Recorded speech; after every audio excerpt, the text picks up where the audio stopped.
Sir Tavern, second of his name, staggered beneath the arching limbs of the crimson-barked trees, blood in his beard and a raw panic in his throat. Once a decorated knight and sworn sword of his house, he was now caked in ash and filth, his cuirass split in two, his honor in tatters. The air was thick with the stench of rotting greenery, and somewhere behind him, shrill screams echoed around the surrounding trees. They had stopped to rest. God forgive them. They had no choice. 3 days' travel from the healer's spire, and Willowin could go no further. Her leg had swollen from the fang of a glass-scaled wormling back at the ravine. Each step left her sobbing and delirious. Tavern had made the call. A fire, a moment's breath, just long enough for her and the rest of the convoy to gather strength. But they never saw it coming. The shadows erupted with motion, not men, not elves, not even the beasts Tavern knew. Lurching, six-limbed horrors with bone-white eyes and gaping maws, fangs long and curved like scythes, skin cracked and tough like bark soaked in bubbling tar. They came in silence and struck like thunder in a storm, circling the camp in a breath. The fire hissed out in a shower of embers as the first shriek tore through the trees. Renisa, the daughter of Dornmere, was the first to scream. Tavern drew steel in response. He had nothing left but his father's ebony longsword and a half-spent coin purse of wyvern dust from Dunhollow's arcanist. He cut 2 down, or at least he thought he did, before the others surged. They played with the misguided party, toyed with their prey, and the forest fiends were in full control. They separated them with cunning, dragging swordsmen and void wielders into the gloom, one by one. Tavern tried to reach Renisa, seeing her fall again and again, watching as claws raked her shoulders and teeth gnawed at her limbs. He shouted her name until it was a curse, but the more he cut down, the more emerged to block his path. At the peak of the mayhem, the forest of Pararock Grove had one final dark twist to play. Vines, living, writhing, slithered from underground like serpents. One snapped around Ramisa's ankle. She shrieked, flailing, clawing the ground as she was dragged screaming into the moss. Tavern dug deep, forced the beasts from his path, and ran as fast as he could. Leaping into the air at full stretch, he slammed hard into the ground and slid towards her helpless body.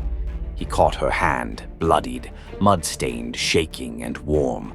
"Hold on," he roared, but the pull of the grove was too strong. Yanking hard, her fingers slipped and her screams vanished into the underbrush. A terrified look washed across his face as she disappeared into an emerald meld of vegetation, and before he could react, something heavy struck him from behind. His eyes began to blur and limbs began to wobble before slowly being overcome with darkness. When he woke, the sun was gone, his party amiss, and the vicious howls were but a distant sound amongst the cool breeze. The forest fell silent, as if nothing had happened, as if it hadn't fed on his kin. Gathering his senses one by one, Tavrin pulled himself to his feet, shaking and struggling to make sense of what had befallen his comrades. Scanning the darkening surroundings, peering carefully into the blackness, shapes moved quietly within. Suddenly, a scream echoed into reality. One Tavrin knew, but doubted.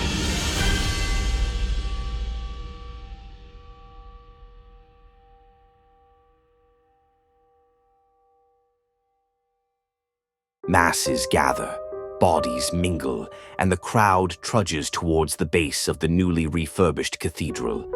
Consortium banners fly high in the sky above, a never-ending reminder of our overlords and those we must hold in the highest of regards.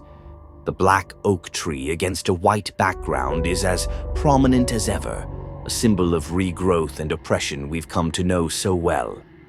On the corners of the town square stand elegant, dark stone observation towers, each with a royal guard watching closely. Their eyes snap back and forth furiously, scanning the pale faces of the empty vessels below and fingers twitching along their bowstrings. Soulless machines of war praying for someone to step out of line and quench their thirst for blood. As the final waves of onlookers are shepherded into the back of the crowd, movement comes to a halt. A blanket of eerie silence falls, and I take my place amongst the crowd. Before a chorus of coughs and splutters break the pseudo-serenity, trumpets blast and the wide wooden cathedral doors swing open. 2 columns of soldiers jog in unison down the stairs, reach a small plateau around halfway, and meet in the middle to form a barrier. In ceremonious fashion, a few consortium officials follow and settle behind. A brief pause of silence hangs in the air before a final forceful rhythm sounds to indicate her arrival. Taking her place at center stage, Cardinal Anya Stone clears her throat and opens her mouth to address the crowd. Men and women of Spring Bay, I humbly accept your warm welcome. To see so many faces here on what is the 25th anniversary of the Day of Contagion brings a deep warmth to my heart. As I look upon your faces, I cannot help but be reminded of the faithful day the vicious infection ripped and clawed at the very center of our souls. Towns, cities, and nations fell quickly to the rampant wave of terror and destruction. However, like the mighty oak tree and its small acorn beginnings, the consortium grew from the ashen-soaked soil as the savior of the people. With our guidance, we've managed to navigate our nation from strength to strength. Many of you may be wondering about my appearance in person here today, but I thought it important I be the one to inform you. The last few years have been tough for us all, but no one has found it tougher than the souls I see in front of me. Each and every one of you made the ultimate sacrifice to ensure our society could flourish and guarantee the continuation of your beloved consortium. As a show of our gratitude, we've decided to host a feast in your honor, and it is my pleasure to announce that 10 lucky souls will be invited to join us. As the words reach my ears, a burning rage bubbles up from within as my mind repeats the words. Lucky souls, beloved consortium, ultimate sacrifice. How dare she refer to them? Those sacrifices were our children, ripped from their homes and away from their families. The testing and intrusive experiments saw to the destruction of their innocence, all in the name of saving our pathetic society. In the eyes of the consortium, our children were a simple means to an end. Snapping back into reality, the Cardinal continues to drone on. Whatever that demon says doesn't matter now. The time has come, and I've heard enough. I must reset the cycle and give the world a chance away from the clutches of this merciless cult. Hope must win, and whatever power inevitably rises from the ashes of the consortium will surely give the people of this poor nation a better chance. Reaching into my pocket, I retrieve the small test tube and remove the stopper guarding the infectious black swirling rage within. I turn towards the poor soul to my left, mime the words, "I'm sorry," and cast the contents into his face. A look of pure terror lights up his eyes as he realizes his fate is sealed. After a short moment, his face begins to twist and turn as blood streams from his ears and mouth. His head snaps back, and it's clear the infection has taken immediate hold. He lunges for a woman in front and bites down on the back of her neck before pushing me to the floor and diving onto my helpless body. As I feel his teeth bury into my flesh and his nails claw at my face, I hear the panicked screams of the crowd in symphony with the ripping of bones and flesh. As my life slips away and my world becomes black, I can rest easy knowing they will never understand. It was one of their own who gave me this chance.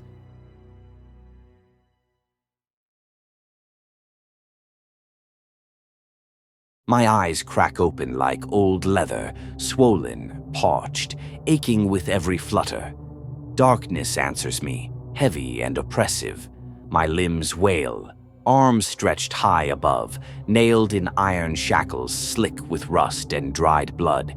They have long since passed the pain of injury and entered the realm of cruel ritual.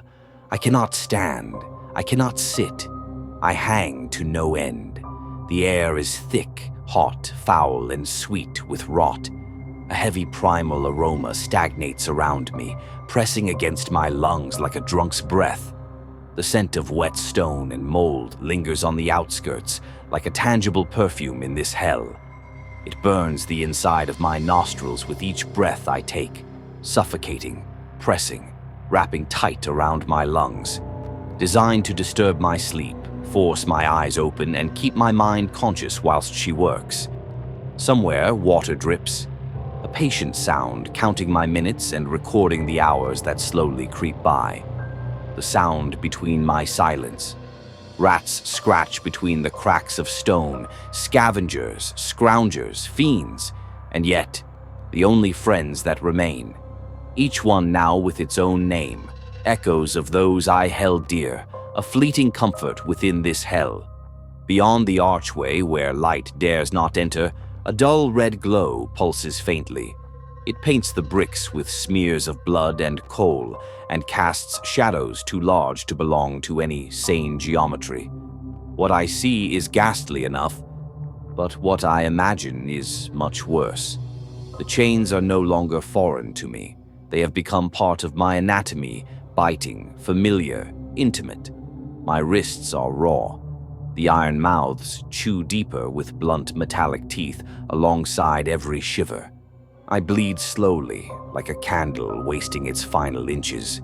Sometimes I dream of sunlight, not the cold northern light of towers and keep walls, but the southern glow, the gold-drenched warmth of Nathandria's vineyards.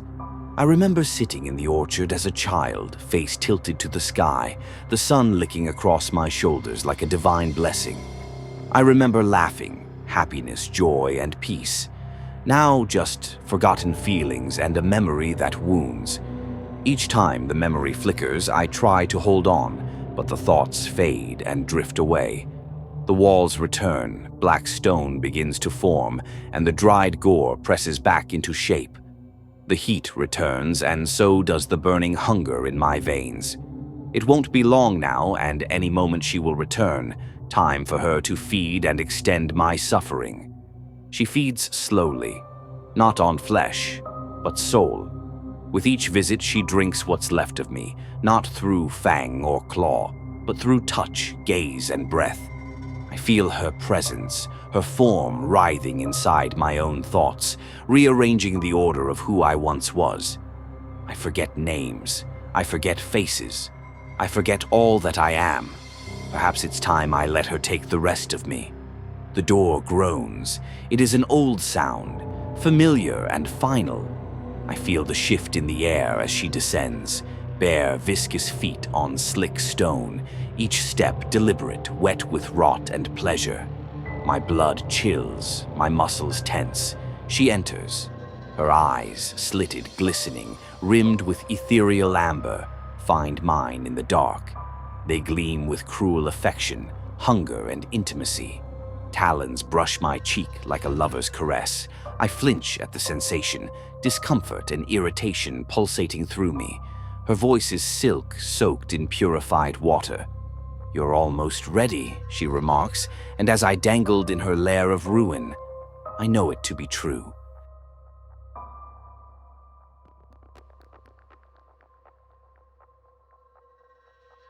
The inn was carved into the bones and flesh of a once living tree, its ceiling sagging with smoke and dripping bark. Flames sputtered in the hearth, licking the air with a crackle. She sat in shadow, unmoving, untouched, her eyes fixed on the fire, watching as if something was buried deep inside. As the clock chimed 6, 2 young men swaggered into her den, seeking a night of adventure. A single moment was all that was required for his gaze to be drawn. Like a moth to the flame, his eyes locked upon her. Of course they did. They always do. Young, foolish, brimming with bravado and drunk on youthful courage, he braved to take a chance. A friend's whispered word was all he needed, and with the confidence of a king, he was ready to make his move.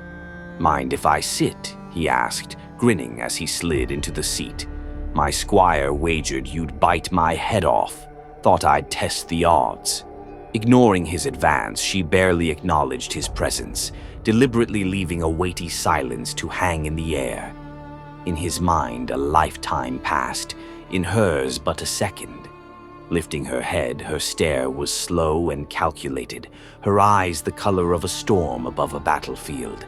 Her lips curled, and he prayed for a smile, ignorance becoming bliss. He failed to see something crueler. "You're bold," she said softly. "That's rare, and rarely rewarded." He laughed, scrambling for leverage and control, landing his reaction awkwardly. "Well, life's short, right?" "No," she said, tilting her head slightly. "Not always." Her response stifled his confidence once more, her blunt response strangling his joke and snuffing out its short existence. Reaching down to grasp her glass, she lifts it with the grace of a queen and touches it to her lips.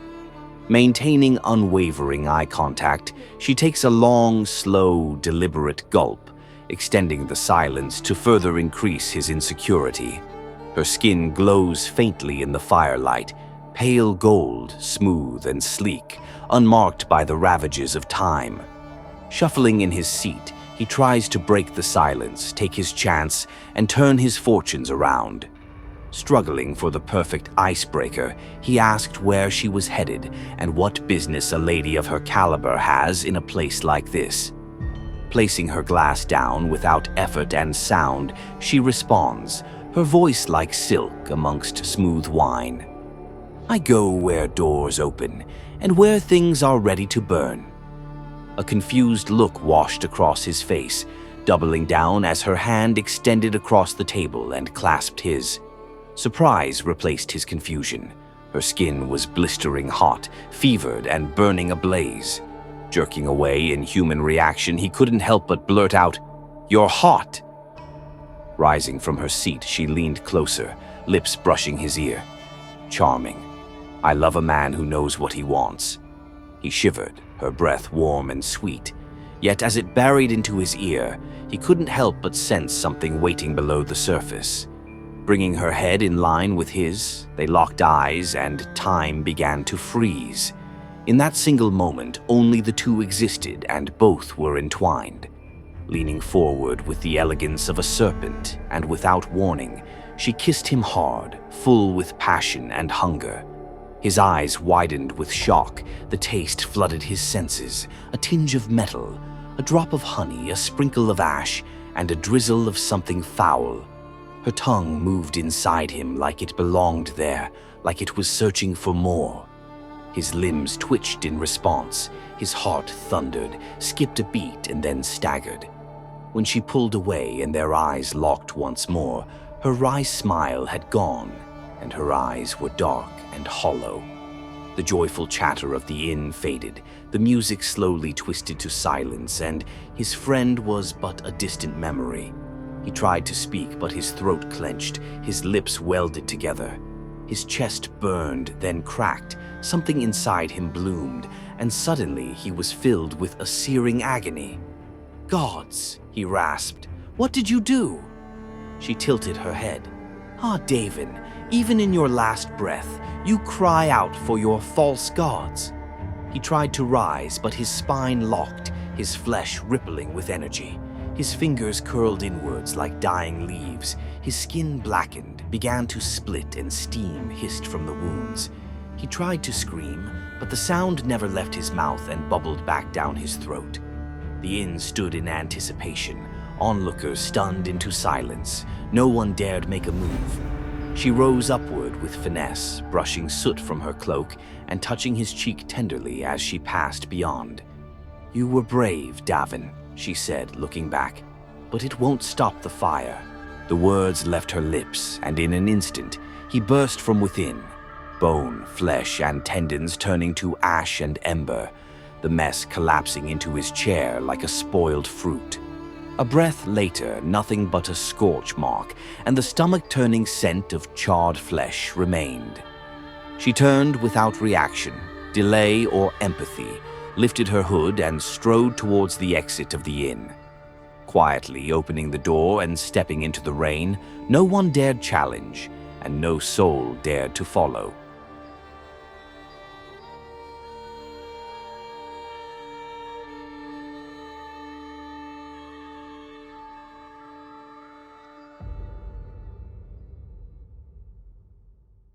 When the new king's decree befell this land, a wave of new ideology swept furiously along the plains and buried deep into the minds of man, woman, and child. The old ways were no more, a rejection of savagery, a shift to enlightenment, and a chance for the delinquents to turn their back on a life of sin. One last chance to save our souls, yank us from the darkness we called home, and lurch us forward into the light. Many tears were shed as centuries of tradition peeled away overnight, and millions found themselves lost, wandering and alone in a world without a purpose. Left long enough to their devices, deplorables will find a way to break their shackles, seek out the cracks amongst the paper-thin laws, and tear them to shreds. So, what is a king to do? Give in to those who seek to destroy his utopian vision, or smash them with enough force to send their souls to oblivion? No, neither would suffice, and both would only seek to embolden the cycle of ruin. So what choice did the young king have? Like many before him, secret compromise was his only option, and I could have never guessed that our humble town would be his solution. At the dead of night on one summer's eve, 4 riders entered town with no time to spare. Knights of the king bearing a wax-sealed letter, his sigil embossed proudly within, and bound to my eyes only. By candlelight and rampant curiosity, I scanned the words again and again, reading each word carefully, taking in each phrase and statement, ensuring to understand his proposition. Confusion was rife. Questions of doubt reared their ugly head, yet the more I indulged, the clearer the picture became. The king's words started to click, the cloud upon my mind began to evaporate, and the pieces of his well-crafted jigsaw were slotting into place. A wry, wicked smile crossed my lips, excitement building within, a childlike giddiness bubbling. I couldn't help but conjure thoughts of endless possibilities.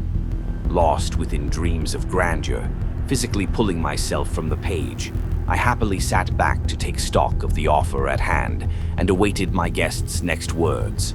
A game of silent cat and mouse ensued, and a stalemate persisted before the king's men folded and made the first move. So, what will it be? Speak quickly, Snake. The longer your forked tongue wags, the closer I come to cutting it from your mouth. His words were firm and true. Now, lapdog, that is no way to speak to a man in his own home. Even if you were quick enough to draw your blade, you'd be lucky enough to leave here with your head, I retorted, matching his threat with purpose and snapping my fingers. His eyes widened in fear as my men emerged in silence from the shadows, daggers glinting in the light and kissing at the throats of his comrades. Let's try again, shall we?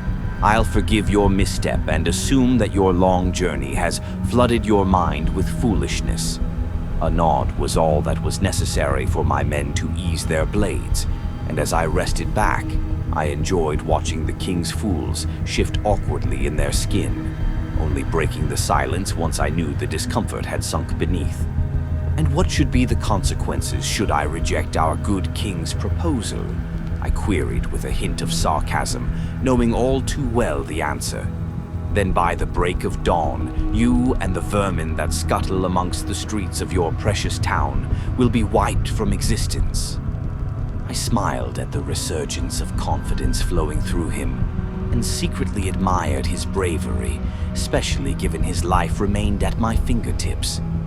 Of course, how silly of me. There never is much wriggle room when it comes to royalty. These delinquents, we'll be free to deal with them however we see fit.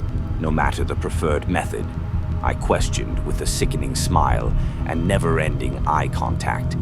The sudden realization of his compliance with such reprehensible, heinous, and ungodly acts hit him with full force, and his face dropped a shade paler. Whatever you sick monsters decide to do is no concern of ours. As long as you uphold your end of the agreement, you'll be free to live out your disgusting fantasies. I reveled in his loathing and detest for a moment, soaking it in and gulping down every last morsel.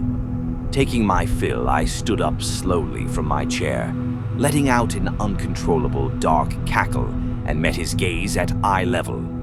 Then so be it. Inform the king. We have a deal.